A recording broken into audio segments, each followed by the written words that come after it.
Welcome to the Talkin VAWLS Network. My name is Boogie Bentley. Scrimmage number 2 in the books last night inside of Neyland Stadium. Last real scrimmage of the spring. Of course, we got the orange and white game coming up next weekend. Hope you guys will come out, hang out. G10 parking garage. Talkin VAWLS gang's going to be in the house. But you guys know how the spring games are. The orange and white game is going to be very vanilla. Always is. Josh Heupel is not going to show his hand. Going to be on the SEC network. Fans in the stands. It's going to be very vanilla. It's going to be very basic as usual. You guys know how those spring games are, right?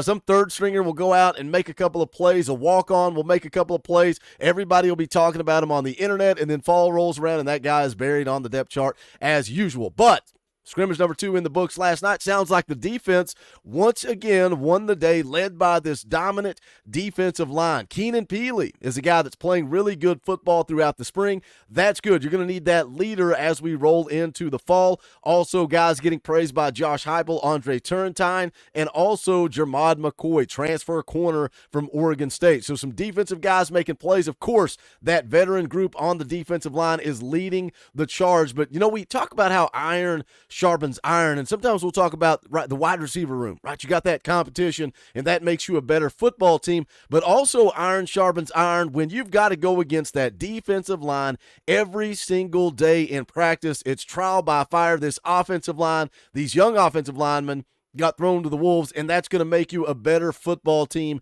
in the long run. We're going to listen to a couple of clips from Josh Heupel. We're going to break it down. We're going to talk a little bit about the running back room, some of the plays being made by these wide receivers. But before we get into that, do me a favor. All the YouTube stuff, right? Smash the thumbs up. It's quick, free, easy. We would appreciate it. Also, if you're new to the Talkin VAWLS Network, welcome. We're not experts here. We're not insiders. We're not media. We don't try to pretend to be any of that stuff. This channel is for the fans, by the fans. If you like what we do, make sure you subscribe. Click that bell for notifications. You're not going to miss out when we go live or when we drop a video. Going to be live on Sunday night, 7 p.m. Eastern time. That's a fan call-in show. That's where you guys get to come on the channel. We're going to break down this spring scrimmage. We're going to break down all of spring camp, maybe talk a little recruiting, whatever you guys want to get into, but your memberships have to be up to date. Make sure you hit that join button down below.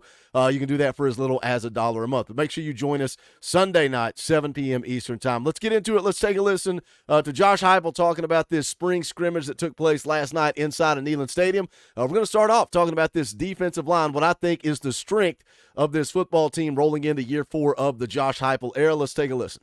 Our defensive line has brought great energy and consistency every single day that we've been on the practice field.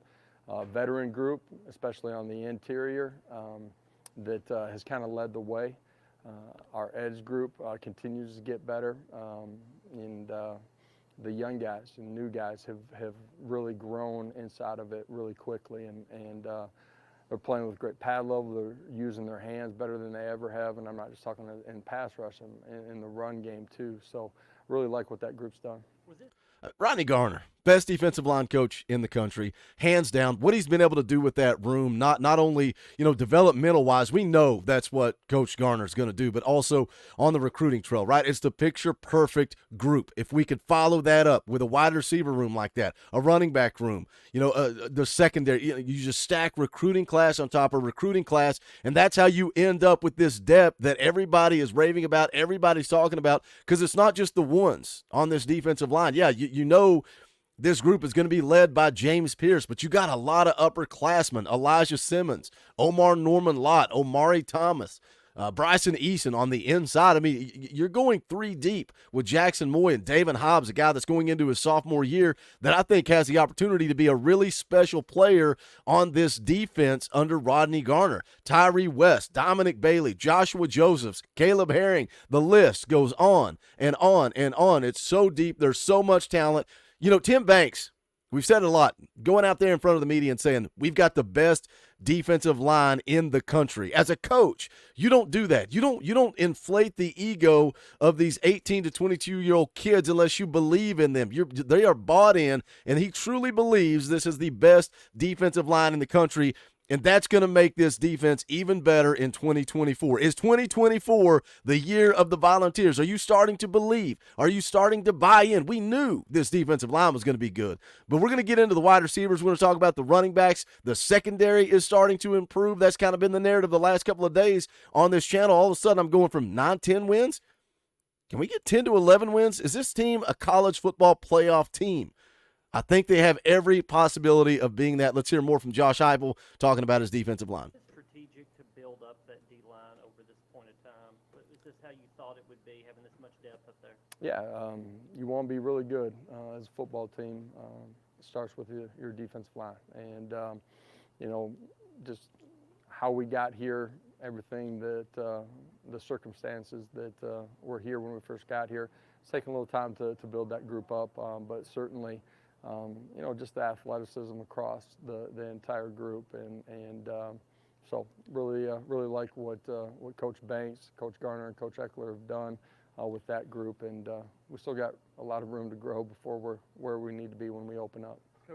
You know, something I love that when Josh Heupel arrived, Josh Heupel never made excuses. He didn't talk about the cards that he was dealt, didn't talk about the NCAA investigation, didn't talk about the mass exodus of players. But now as we're rolling into year 4, you know, he kind of looks back on it occasionally and brings that up. You know, the cards we were dealt, the circumstances we faced. You got to realize the mass exodus, man. You go back to that first year, and we're talking about the lack of depth. They didn't have enough bodies to go through practice. I know I laugh about it and say it all the time, but you had a long snapper. A long snapper was taking valuable reps in spring at the linebacker position because you didn't have enough warm bodies. You didn't have enough warm bodies to go through drills. That's the circumstances that Josh Heupel was dealt, but now is the time. When push comes to shove, 2024 is the year for Josh Heupel to go out and prove it on the recruiting trail and on the football field. There's no more excuses. All of that is in the past. The depth is here. Now is the time.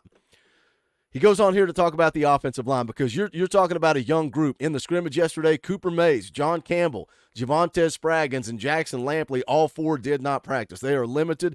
We knew Cooper Mays was on a snap count, also has a sprained ankle. John Campbell set out the scrimmage. Javonte Spraggins out for the spring. Now, on the flip side, the positive to that is you got a lot of young guys that are going to have an opportunity to gain experience, right? Bison Lang running at center. Some of the true freshmen got to play in this scrimmage. William Satterwhite, Max Anderson, Gage Ginther. The beautiful thing is it's time for those guys to develop. It's time for those guys to come along. The concerning part is, you know, there's a lack of depth there on that offensive line. The difference between the defensive line being stacked 3 deep, and then you go over and you look at the offensive line and you got true freshmen out there running with the 2s, that could be a problem. You got to stay healthy. We know it's a physical, violent league in the SEC. But let's hear what Josh Heupel had to say about his offensive line.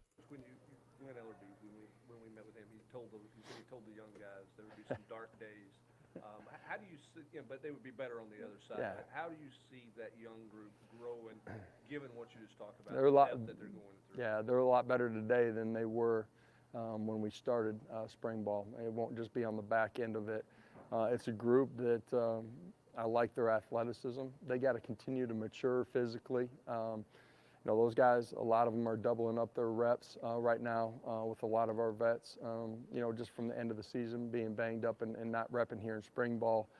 With everything that we see on the other side of the line of scrimmage, the communication, understanding of what we're doing, fundamentally getting better. They're playing so much harder than they were at the beginning of spring ball too. So that group's got to continue to grow, but I really do like the group as a whole. Again, they got to continue to develop, taking double reps because of the lack of veterans out there. Again, it's the pros and cons to it. These young guys getting an opportunity, these young guys getting a chance to develop and grow. I think it can benefit you in the long run if you do get to the fall and you do have to rely on these guys. You know, at least they have been there and done that. Something else Josh Heupel talked about was the wide receiver room, right? And we kind of talked about that recently too, because we're going into the spring and we're looking for a competition. Who's going to be outside on the opposite side of Brew McCoy? Is it going to be Chris Brazell? Is it going to be, you know, Dante Thornton or one of the young freshmen going to come along? Mike Matthews is a guy that continues to get praised. He got praised after the first scrimmage, praised again after this scrimmage. The true freshman just getting a lot of buzz to the point that I'm thinking, you know, we may see some Mike Matthews and Braylon Staley getting actual reps this fall. Not mop-up duty. There's no way they're looking to redshirt Mike Matthews or Braylon Staley. I think both of those kids continue to receive praise. Chris Brazell, Dante Thornton, once again, Coach Heupel mentioned those 2 guys, their ability to make plays. Thornton's confidence, Dante Thornton's confidence is something that continues to be a topic of conversation, just being more comfortable moving to the outside. And Heupel brought up in this media appearance something that, you know, we've kind of got lost on us. Thornton was banged up last spring camp. Didn't get an opportunity to really get in there, so he was still trying to grasp and understand the offense early in the year. The more he got comfortable after the shift to the outside, we saw him start to make plays. Then he gets hurt. So maybe we're going to truly see what Dante Thornton is all about. Nobody's talking about Brew McCoy. Nobody's talking about Squirrel White because I think we know what we've got there. But some of these young guys, some of these transfers are really starting to get a lot of buzz. Another big question for me is the running back room. With the injury to Cam Seldon, do you have enough depth there? Let's listen to what Josh Heupel had to say about his running backs. The running backs tonight, you brought up Deshaun Bishop. I thought he ran extremely well tonight. Without watching the film, I'd say probably his best football that he's played this spring. He's a guy coming back off of injury that is getting more comfortable as he's gone through the spring, and so really like what he did. Khalifa had a good night too. So I think the question is going to be, obviously, Cam Seldon out for the entire spring camp, going to be back for fall camp, but they don't know how soon, right? It's going to depend on how the rehab goes, how the physical therapy goes. It's a shoulder. We saw Jabari Small struggle a couple of years ago with a shoulder injury, stayed banged up the entire year. How does Cam Seldon bounce back from that injury? But right now you're looking at Dylan Sampson and everybody else.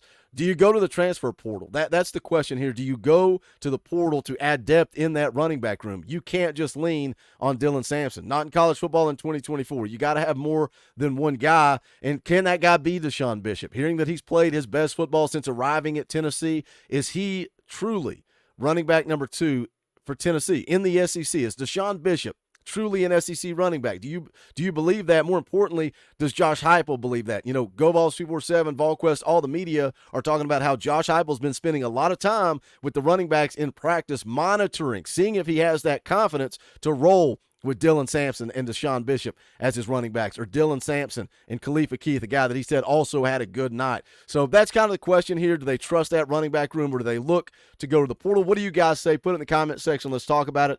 As always, smash the thumbs up on the way out the door. Sounds like this football team is right where it needs to be. I think 2024 is going to be an exciting year. But again, let's jump into the comment section and talk about it. As always, go check out the Talkin VAWLS merch, bonfire.com/store/Talkin VAWLS. That link is also in the description below. But that is going to do it. Hope to see you guys Sunday night for the fan call-in show. This is the Talkin VAWLS Network. My name is Boogie Bentley. Go Big Orange.